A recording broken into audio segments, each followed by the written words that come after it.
This is the MP7A2, and it might be the most famous weapon for farming high-tier loot in Escape from Tarkov. From reserve to labs, this thing turns AI and players into loot. Let me show you how to build it, run it, and make stacks of rubles off the back of its absurd close quarters power. So why the MP7A2 to begin with? Simple. It's got an absurd fire rate of 950 rounds per minute, combined with some of the best armor penetrating ammo in SMG class. Whether you're running FMJ early wipe or AP mid to late wipe, this thing eats helmets and plates for breakfast. It has tight recoil control, and its compact profile makes it perfect for places like labs and reserve bunkers, where every angle is tight and every raider wants your cheeky breakies. Now here's my go-to build. It's balanced recoil and ergonomics, nothing insane, just clean and efficient. We have the Vodex 2 suppressor, which is pretty standard, a flip-up front and rear sights, or you can use the MRS if you want red dot precision, which I do. It has the extended 40 round mags, which I think is a must for this gun since it burns through ammo. And the vertical grip is either two options. You have the SC5 or the RK1. Now the SC is better if you prefer ergo over recoil, but there isn't a real noticeable difference between the two for most players. This whole setup runs about 198k before ammo. Now if you're short on cash, you can just drop the suppressor and go with the basic 20 round mag, and it'll still fly.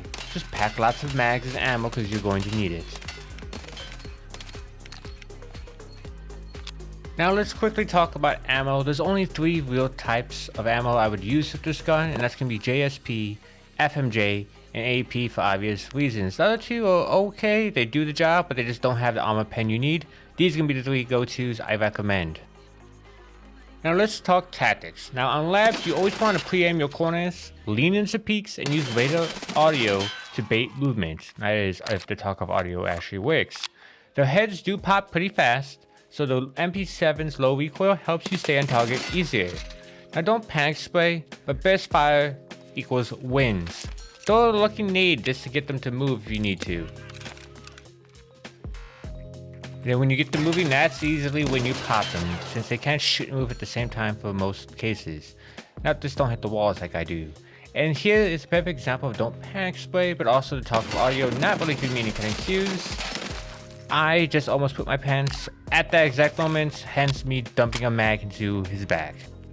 Now if you're going to be fighting the raiders on labs, I heavily recommend fighting them underground where everything is tight cornered. Not a lot of long angles, so you don't have to worry about the aimbot as much. Granted, there are some, so you do have to be aware of it. Just kind of play it small as best as your abilities allow you to. I don't like fighting them up top just because you have all those long angles, and like I said, they will aimbot you, but hey, we got out, we killed some raiders, and it was a good raid this time. Look at that XP. Now on reserve, the bunkers are tight, much like labs underground. Raiders are usually in a rush, and they set up a crossfire near bunker office, black pawn, or under white knight. Now what you want to do is you want to hit them first, and MP7 finishes the job before they can even react in most cases, as long as your finger is on the trigger. Now raiders don't usually bum rush you like a standard scav does. They will wait you out. They will flank you, and they will be a little bit more tactical with things, so you have to be aware of that and prepared for that. I like to try to sometimes catch them off guard, since if they can't see you, they don't usually shoot you right away. They're not going to shoot through a door, but if you aren't careful, they will come up behind you, so keep that in mind. Now I'm going to push this door to the right. I know they were to the left here, but watch what happens because they know I have night vision, or I'm assuming they know. They hit you with the flashlight. If he didn't have it on before, he turned it on the second he saw me. They do have pretty good AI in terms of combat abilities and mimicking kind of how a player would typically play. However, it's not perfect. As you can see, he was going for the door, which left him open for the flank. And just keep that in mind with MP7 especially. Your flanking is going to be your best bet to use this gun because you're going to catch them off guard, and those sides are squishy.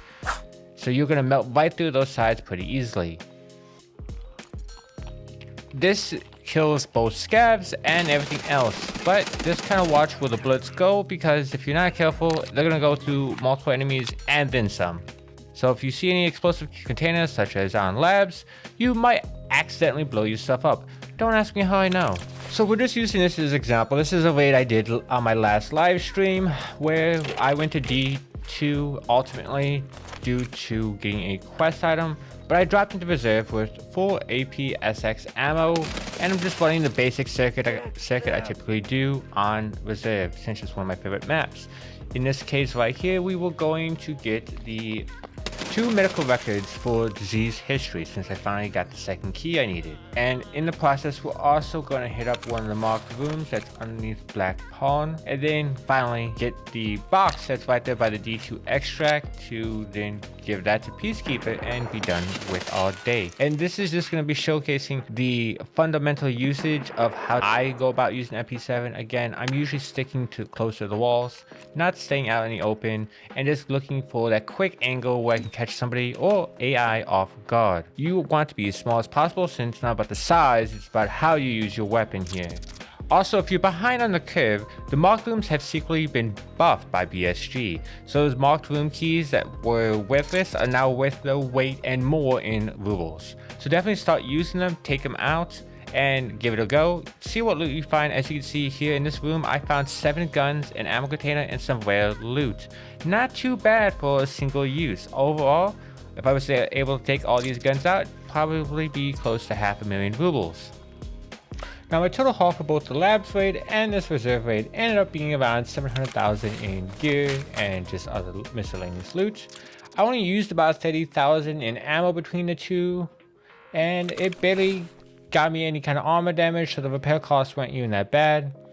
The MP7 doesn't just kill, it melts. Repair cost was nothing with my repair kit if you factor that in. Ammo costs, it was worth every ruble as I survived. And you don't need a fancy M60 or anything to farm labs, you just need a mag of AP and some guts. So after all this, what's the key takeaway? Well, the MP7A2 is the perfect blend of affordability, reliability, and lethality, especially in tight, AI-heavy environments. Think labs, reserves, certain areas of streets, customs, anywhere where you take it, this thing delivers. Got a favorite SMG build of your own?